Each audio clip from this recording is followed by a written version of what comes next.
Mari kita membuka Yohanes pasal 15 ayat 1 sampai dengan 17. Bolehkah saya undang kita berdiri? Saya mengajak kita membacanya secara bergantian.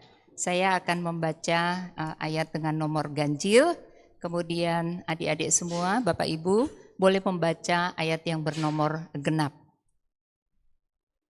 Sudah ketemu semua? Yohanes 15 ayat 1 sampai 17 kita akan membaca bergantian. Mulai dari saya, kemudian teman-teman semua.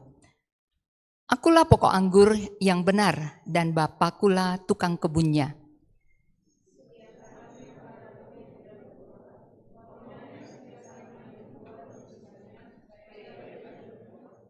Kamu memang sudah bersih karena firman yang telah kukatakan kepadamu.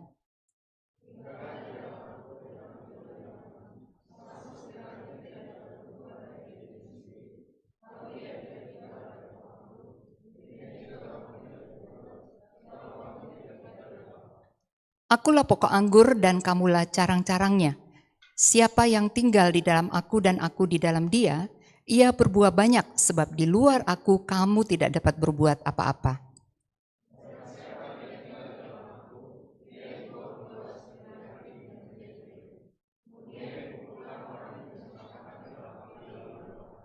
Jikalau kamu tinggal di dalam aku dan firmanku tinggal di dalam kamu, mintalah apa yang kamu kehendaki, maka akan diberikan kepadamu.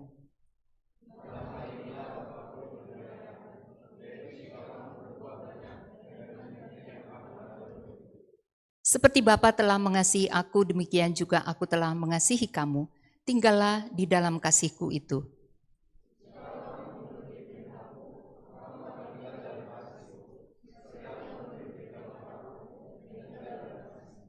Semuanya itu kukatakan kepadamu, supaya sukacitaku ada di dalam kamu, dan sukacitamu menjadi penuh.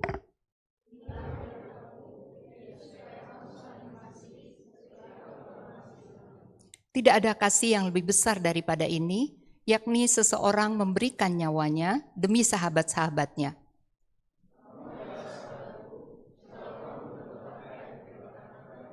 Aku tidak lagi menyebut kamu hamba, sebab hamba tidak tahu apa yang diperbuat oleh tuannya. Namun, aku menyebut kamu sahabat, karena aku telah memberitahukan kepada kamu segala sesuatu yang telah kudengar dari Bapakku.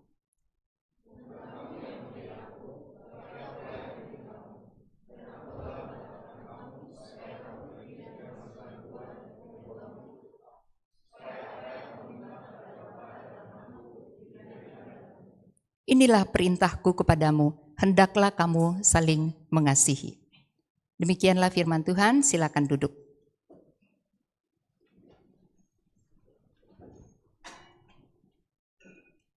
Jemaat yang dikasihi Tuhan, beberapa hari terakhir ini saya ditugaskan untuk, boleh Kak, menjaga cucu saya. Dan kami hanya berdua di rumah selama beberapa hari. Nah, sebelum papa mamanya berangkat, saya diberikan begitu banyak catatan sampai jadwal ditempel apa-apa yang harus saya lakukan. Sampai saya bercanda kepada mereka, kalian ini berpikir saya belum pernah punya anak sehingga diberikan petunjuk begitu. Tapi saya senang karena ternyata mereka memikirkan dengan sangat baik apa yang mereka harus tinggalkan ketika mempercayakan anaknya kepada saya. Nah, teman-teman, bacaan yang baru kita baca tadi adalah bagian dari proses perpisahan Tuhan Yesus dengan murid-muridnya.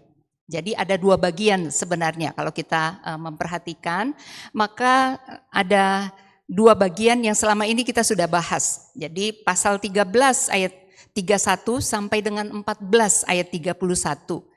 Di situ Tuhan Yesus memberikan keyakinan, karena dia mau pergi kan, memberikan keyakinan kepada murid-muridnya supaya tidak khawatir dan juga memberitahu kepada mereka kemana dia akan pergi. Sehingga hatinya tenang, itu harapan dan juga kerinduan Tuhan Yesus.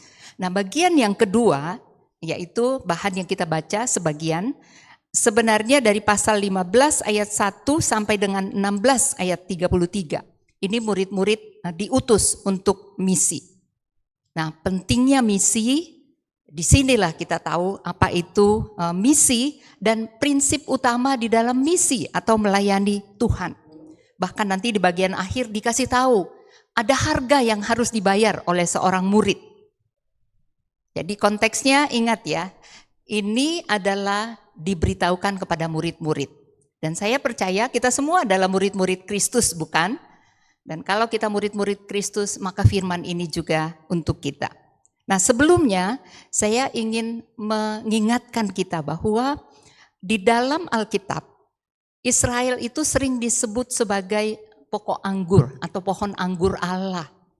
Nanti teman-teman bisa cek di Mazmur 80. Misalnya di Mazmur 80 ayat 9 dan 15 dikatakan begini. Telah kau pindahkan pokok anggur dari Mesir, telah kau halau bangsa-bangsa, lalu kau tanam pohon itu. Kemudian ayat 15-nya bagian akhir, perhatikanlah pokok anggur ini. Jadi Israel itu identik dengan pokok anggur Allah. Apa tujuan mereka dipilih sebagai pokok anggur Allah? Mereka diminta untuk menjadi saksi bagi bangsa-bangsa di sekitarnya. Banyak bangsa-bangsa di sekitarnya. Mereka bukan bangsa yang hebat waktu dipilih. Tetapi mereka dipilih untuk menjadi saksi bagi bangsa-bangsa. Apa yang terjadi? Mereka gagal, teman-teman. Mengapa? Karena mereka tidak taat. Jatuh bangun, tergeletak sampai akhirnya jatuh. Dan Tuhan sangat kecewa dengan Israel yang gagal menjadi pokok anggur bagi bangsa-bangsa. Mereka diminta untuk menjadi terang bagi bangsa-bangsa. Karena kerinduan Allah ini sudah dinyatakan jauh sebelumnya. Di dalam Kejadian 12, bisa kita cek nanti ya, Kejadian 12 ayat 3, dikatakan kepada Abraham supaya dia menjadi berkat bagi bangsa-bangsa. Kemudian ini dari seorang dan keturunannya menjadi bangsa Israel. Nah, bangsa Israel ini menjadi bangsa dipilih Allah untuk menjadi terang bagi bangsa-bangsa. Seperti saya katakan tadi, karena ketidaktaatan, dan kita sudah sering membahas ini, maka mereka gagal menjadi terang bagi bangsa-bangsa. Itu sebabnya bacaan yang kita baca dimulai dengan kata, akulah pokok anggur yang benar. Mengapa? Karena Israel sudah enggak benar. Ya, jadi Israel gagal di dalam perannya sebagai pokok anggur Allah, tetapi Yesus anak Allah, dia berhasil. Mengapa? Dia taat kepada Allah sepenuhnya, menggenapi tujuan Allah, menjadi berkat bagi bangsa-bangsa, dan juga bagi kita sampai pada saat ini dan seterusnya. Nah, untuk itu mari kita masuk kepada bacaan kita. Kak Arda boleh munculkan, Kak. Maaf tadi saya ada di dalam tas saya yang tadi sudah diberikan pointernya. Oke, kita akan melihat dari pasal 15 ayat 1 sampai 17. Nah, sebagai pengantar, jadi bagian ini tidak hanya berbicara tentang relasi saya, teman-teman, dengan Allah, tetapi juga relasi kita dengan orang lain di sekeliling kita. Bagi bangsa-bangsa, karena kita sudah dipanggil menjadi murid, maka Allah juga menginginkan kita menjadi murid. Mari kita perhatikan poin yang pertama. Apa artinya tinggal di dalam Yesus? Bolehkah teman-teman memperhatikan alat peraga saya di depan? Kak Arda, saya boleh minta standing nggak supaya saya bisa melakukan beberapa peragaan untuk pokok anggur ini. Nah, teman-teman coba perhatikan, saya akan menjelaskan ayat 1 sampai 4. Lihat di Alkitabnya atau di Alkitabnya atau di handphonenya, maka kita akan melihat bagaimana Tuhan Yesus menggambarkan dirinya sebagai pokok anggur. Sayangnya saya nggak bisa bawa anggur, karena di rumah saya sebenarnya ada anggur, tapi potnya sangat besar dan sangat sulit untuk saya bawa. Oke. Teman-teman, saya adalah pemilik pohon cabai ini. Ya, saya beli pohon cabai ini 20.000. Harapan saya apa? Harapan saya pohon cabai ini akan menghasilkan buah yang dapat saya nikmati. Betul?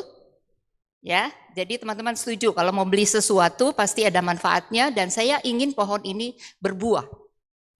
Tetapi di dalam perjalanan untuk merawat cabai ini ternyata ada bagian yang subur dan menghasilkan buah, tetapi ada bagian yang layu dan perlu dipotong.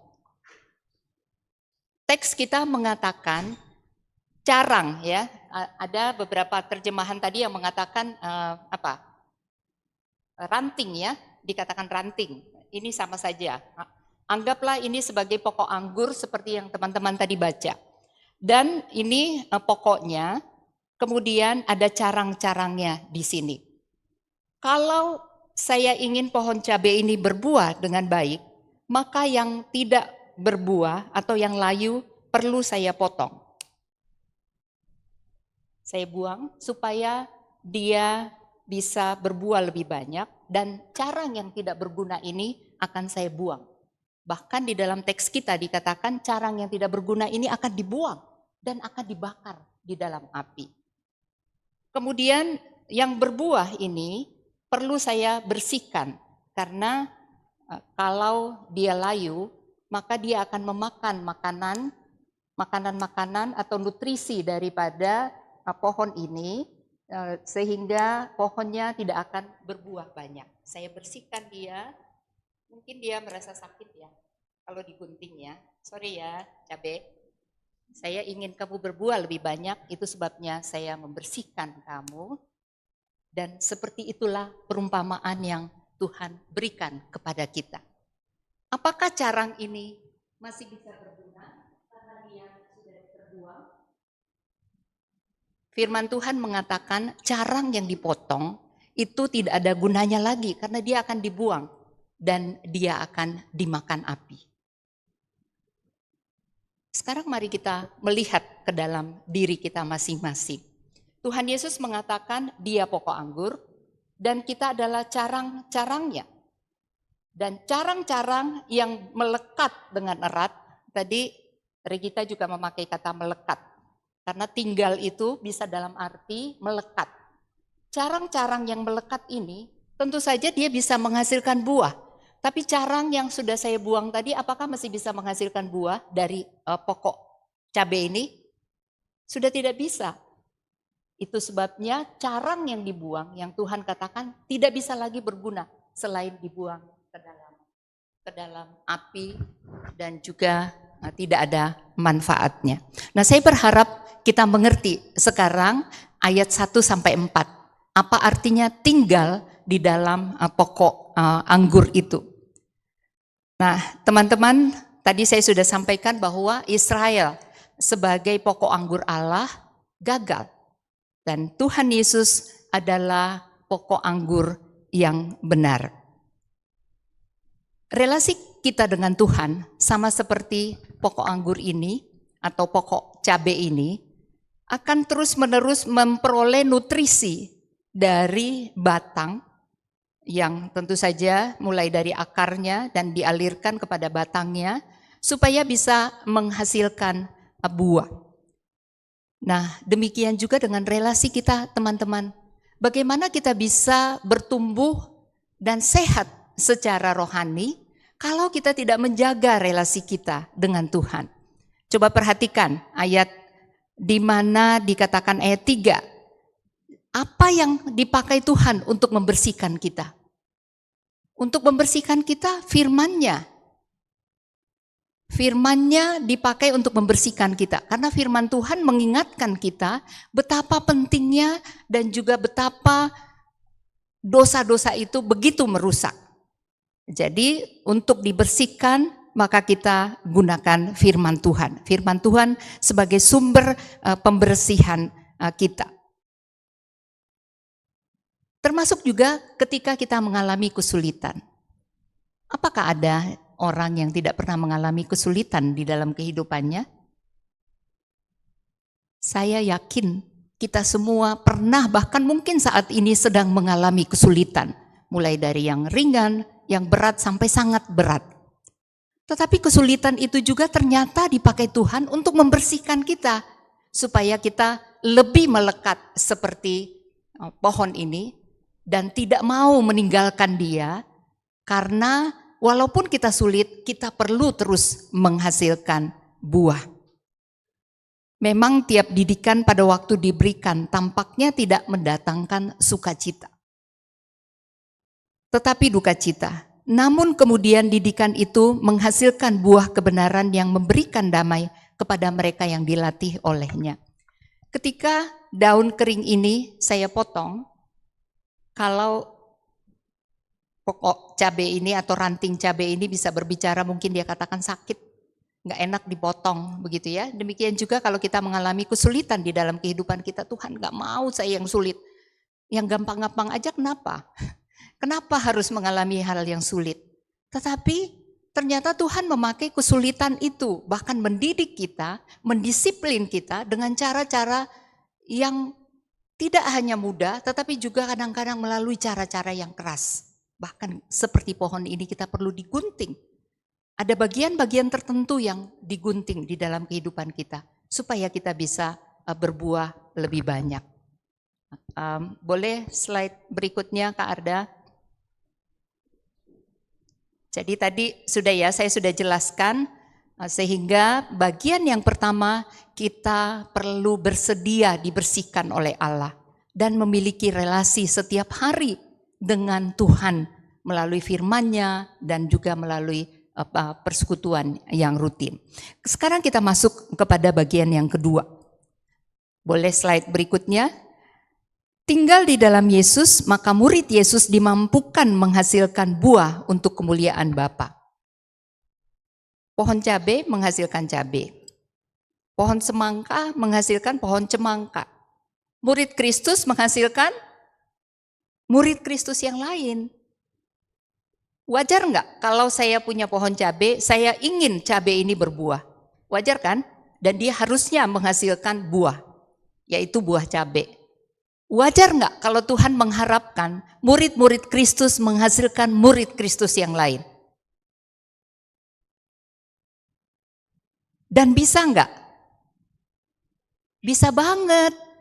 Karena sama seperti cabai ini yang melekat, maka dia akan berbuah kalau dia melekat. Tetapi ketika dia sudah dibuang, maka dia tidak akan bisa menghasilkan buah.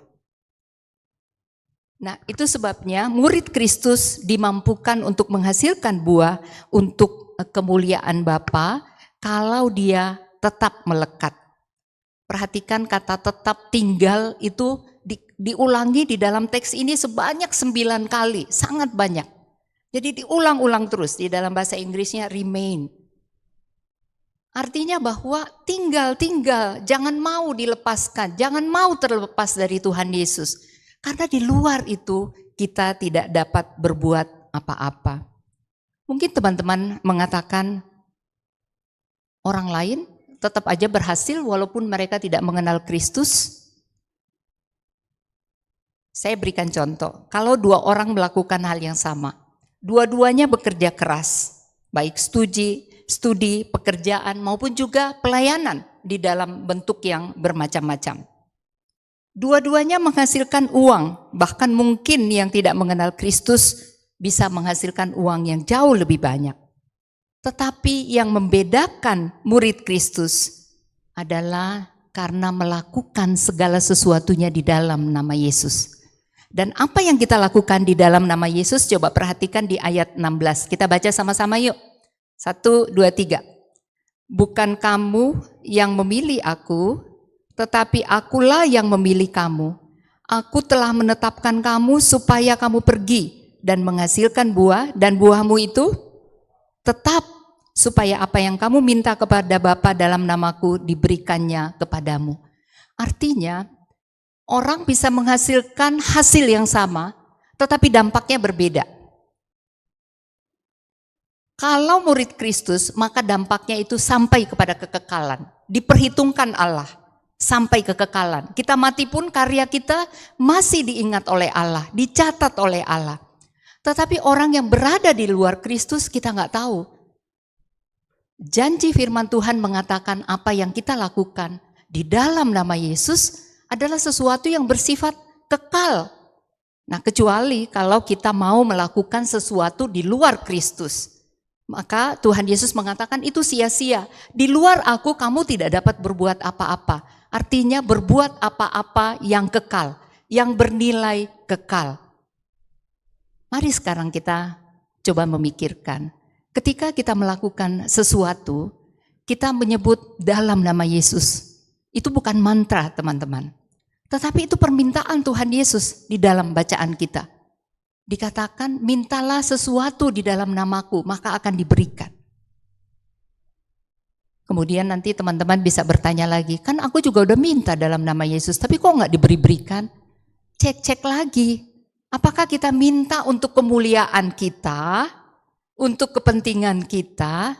Kalau di dalam teks kita dikatakan, murid Kristus berbuah untuk kemuliaan Bapa di surga. Nah, sehingga kalau kita meminta sesuatu untuk kemuliaan Bapa, maka tentu saja akan dikabulkan. Nah, nanti kita lihat di bagian akhir ada jikalau-jikalau ya. Ada syarat-syarat tertentu yang perlu kita perhatikan. Nah, apa saja? Saya ulangi ya.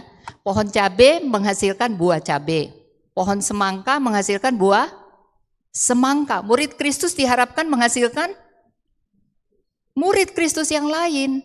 Dan itu adalah sesuatu yang sangat logis dan sangat wajar kalau Tuhan mengharapkan dan merindukan kita menghasilkan murid-murid Kristus yang lain. Bagaimana caranya? Teman-teman, buah yang kita hasilkan adalah ketika kita mengajak orang lain untuk mengenal Allah dengan lebih baik. Kita membawa orang lain datang kepada Tuhan. Ketika kita melakukan keadilan dan kebenaran di dalam kehidupan sehari-hari, kita menghasilkan buah.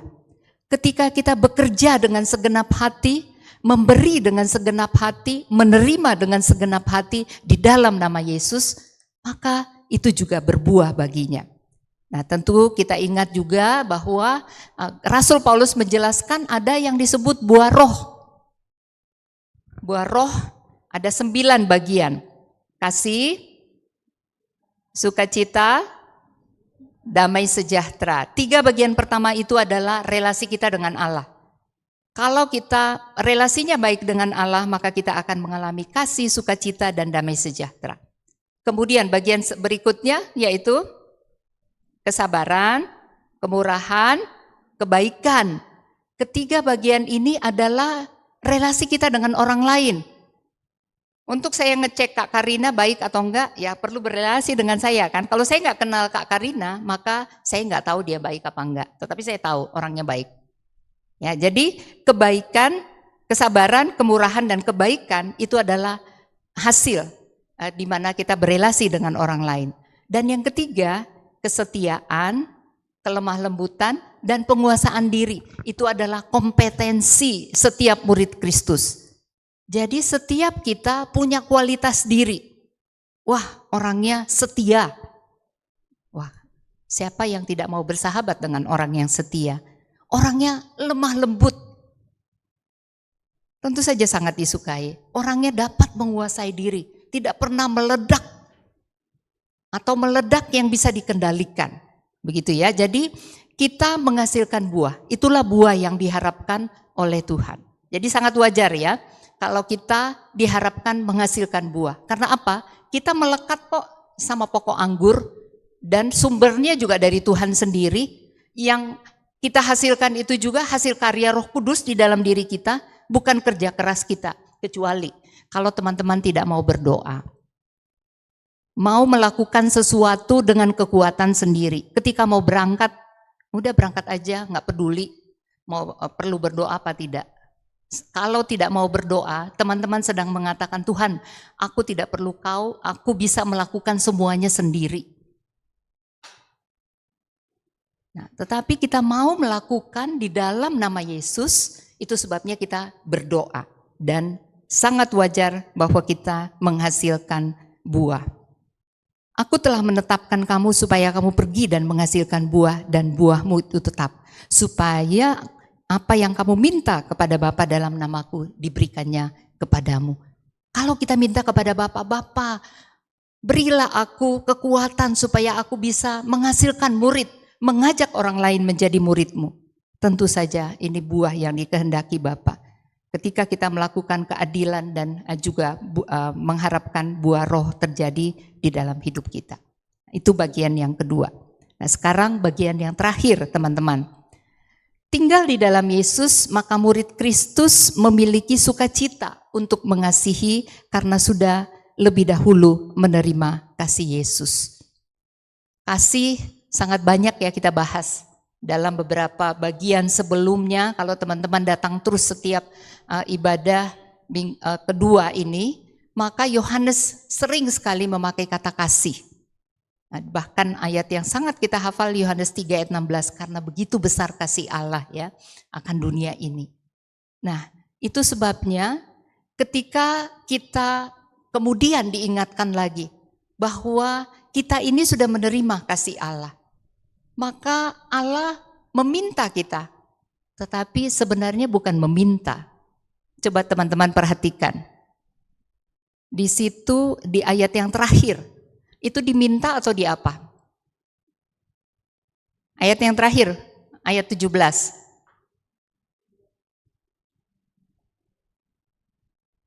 Inilah perintah.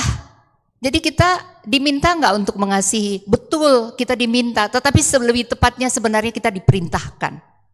Karena ayat sebelumnya juga menyatakan, kalau teman-teman perhatikan tadi di dalam bagian ayat 12, di situ dikatakan, jadi 2 kali dikatakan, inilah perintahku.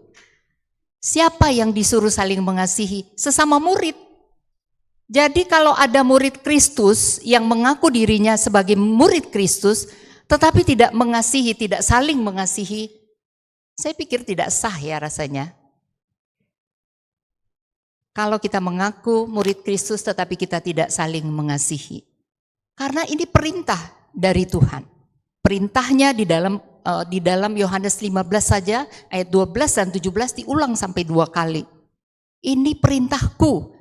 Kamu saling mengasihi. Saya yakin kita tidak perlu lagi diajar saling mengasihi ya. Karena kita sudah tahu yang paling sulit adalah bagaimana kita menaatinya supaya kita bisa saling mengasihi.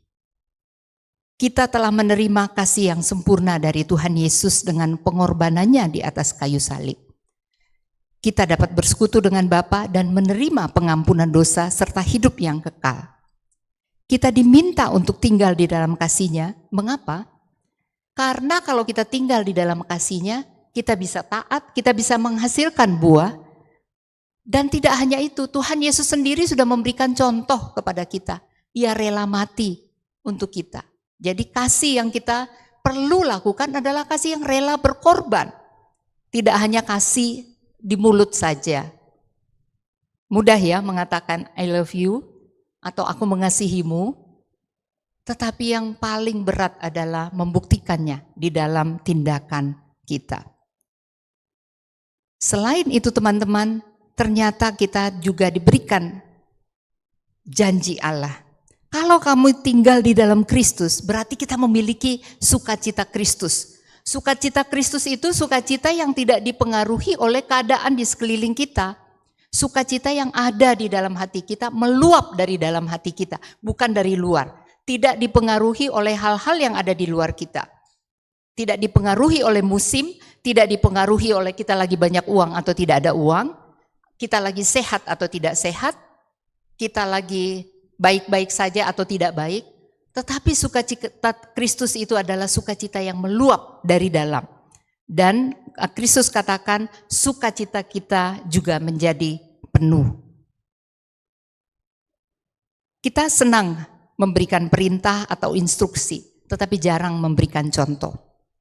Kalau diberikan contoh terus-menerus, maka mudah untuk diikuti. Bahkan cucu saya yang tadi saya sebutkan, selama saya tinggal beberapa hari dengan dia, saya berikan contoh-contoh tertentu dan dengan mudah dia ikuti. Dia baru umur 4 tahun.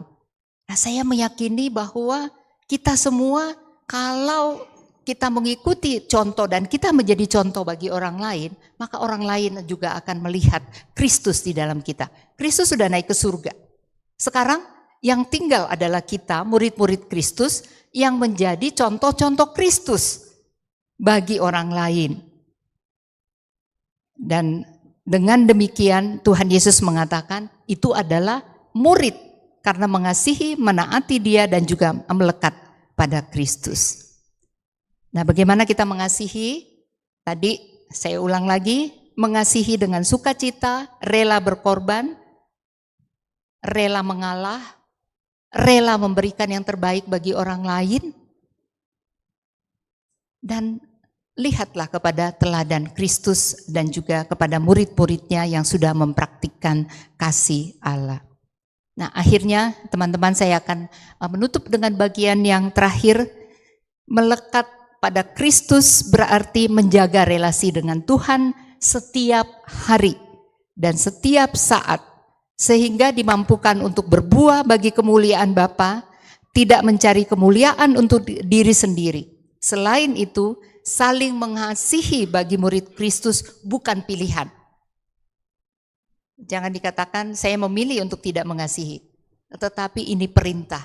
Jadi kalau kita tidak memenuhi perintah itu, maka kita tidak mengasihi Kristus, karena Dia memerintahkan kita untuk mengasihi. Kiranya Tuhan menolong kita di dalam mempraktikkan kasih Kristus. Mari kita mengambil saat hening.